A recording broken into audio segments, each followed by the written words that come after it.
Belajar membaca sekolah kaligrafi. Menjawab salam tidak serasi. Kami ulangi satu kali lagi. Assalamualaikum warahmatullahi wabarakatuh. Waalaikumsalam warahmatullahi wabarakatuh. Alhamdulillahilladzi awjaba birril walidain. Assalatu wassalamu ala sayyidil asrafin wa ala alihi wa sahbihi alladzina hum sa'idu fid darin. Amma ba'd. Dewan Hakim yang kami hormati, hadirin sebangsa dan setanah air yang kami cintai. Keluarga adalah unit terkecil dalam kehidupan masyarakat.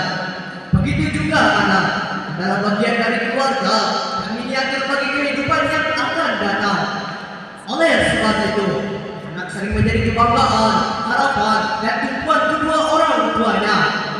Namun sayang hadirin, akhir-akhir ini tidak sedikit anak yang menjadi bumerang bagi kedua orang tuanya, sehingga tambahan orang tua kepada anaknya sebagai sang lontung dulu, si buah hati, pelanjut sejarah, penerus cerita, hilang lenyap tidak berbekas. Semua itu disebabkan karena anak tidak mau menghormati, tidak peduli, tidak berbakti, bahkan mengabaikan tugasnya sebagai seorang anak.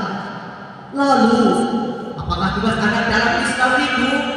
Sebagai jawabannya, kewajiban berbakti kepada orang tua adalah tema yang akan kami bahas pada kesempatan kali ini dengan landasan firman Allah surah Al-Isra ayat 23.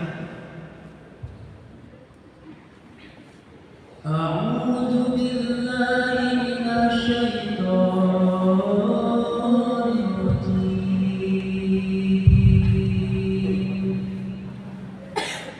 Bismillahirrahmanirrahim.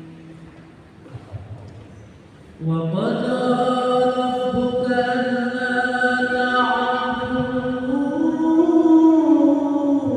illa iyyah wa bil walidayni ihsana. Imma yablughanna 'indaka al-kibara ahaduhuma aw kilahuma fala taqulhuma uffin wa la tanharhuma wa qul lahuma qawlan karima.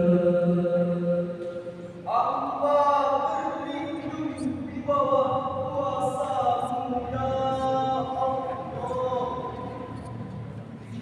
dari usikan setan yang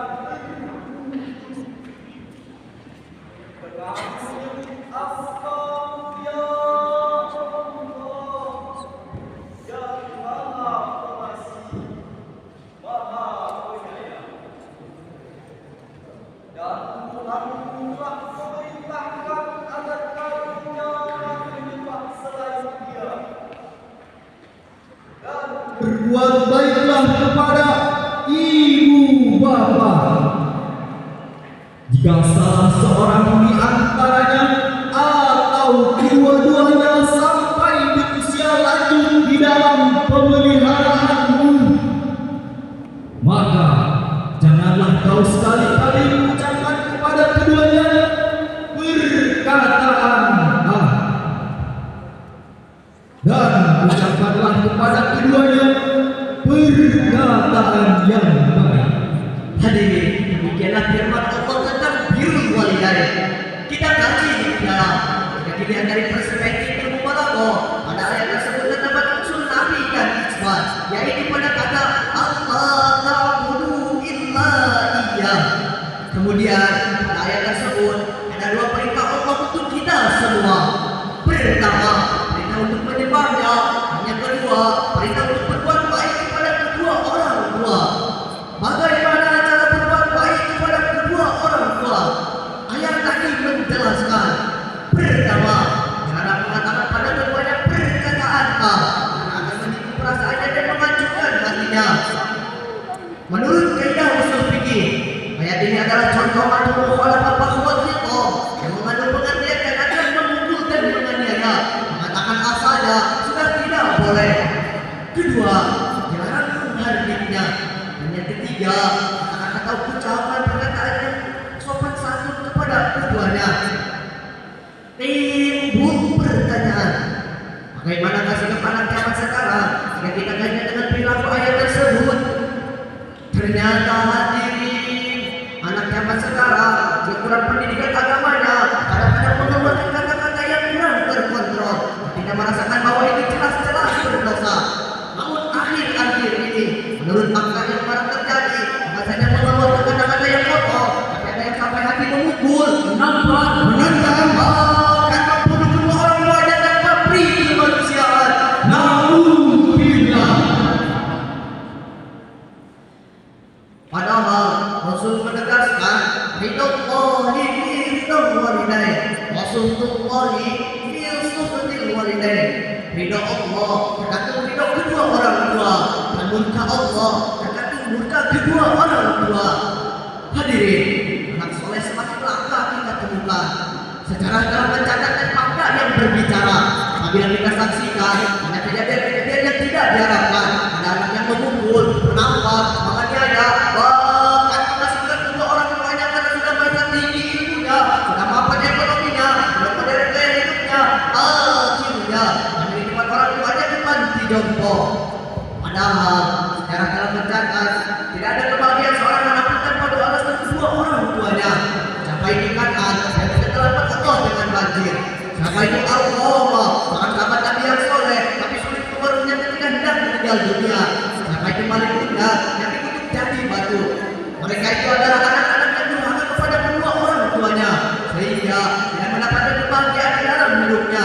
Itu sebabnya Rasul bersabda, Al-Jannatu tahta aqdamil ummahati. Surga itu di bawah telapak kaki ibu. Artinya tidak ada anak yang selamat kalau mempergunakan sifat angkuh, sombong, tinggi hati di depan ibunya sendiri. Alhamdulillah, menciptakan anak soleh dengan upaya pemerintah kita, baik melalui formal ataupun non formal.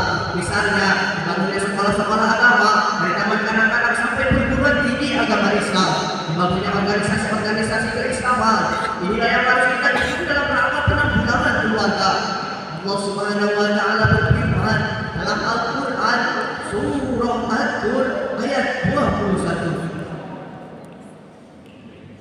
والذين آمنوا واتبعتهم ذريتهم بإيمان ألحقنا بهم ذريتهم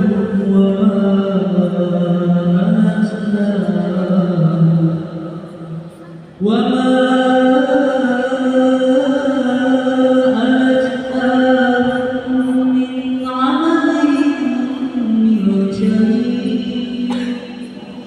كل امرئ بما كسب رهينا صدق الله العظيم. Dan orang-orang yang beriman beserta anak cucu mereka yang mengikuti mereka dalam keimanan, kami hantarkan anak cucu mereka beserta mereka ke dalam surga,